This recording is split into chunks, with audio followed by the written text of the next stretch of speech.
Kasi ako, dumating po ako sa time na ganyan. Pero pinapalakas ko na lang yung sarili ko na parang ako lang mag-isa. Ganun po.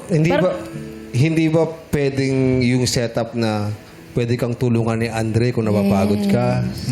Or pagod ka, sige pahinga ka, dito lang ako. Andiyan lang, yes. Oo. Nandun lang. Kaya nga partner, di ba? Ubus ka ba talaga o tapos ka na? Di ba pwedeng naubos na ako, na-drain ako kasi sa dami ng energy, sa dami ng kumukuha ng energy ko, work, personal issues, my love for you, our relationship, ang dami kong issues, nauubos talaga ako. O yung iba naman, tapos na eh. Naubos. Tapos na. Nag-fade na. Baka you were just a partner for a season. Nakuha ko na yung kailangan ko sa'yo nung panahon na yun. At that point, hindi ko sinasabing yun talaga. Ginagawa ko na exam. Broken ako, namatay tatay ko. I was grieving. Kailangan ko ng masasandalan. Ikaw yun. Tapos na yung grief ko.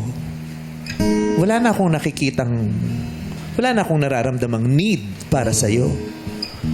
Kung hindi mo naman masyadong mahal yung tao, matatapos ka sa kanya. Kasi kung mahal mo yung tao, kahit tapos na yung pangangailangan mo sa kanya nung puntong yun, diretso pa rin kasi mahal mo siya eh. Kahit tapos na yung pangangailangan mo siya sa grief, kailangan mo rin na, kung mahal mo yung tao, may pangangailangan ka sa kanya to enjoy naman your triumphs with the person. Diba? Magaganda na, kailangan mo na siyang makasama sa magagandang mangyayari sa'yo. Kasi in love may love eh. Pero kung walang masyadong love,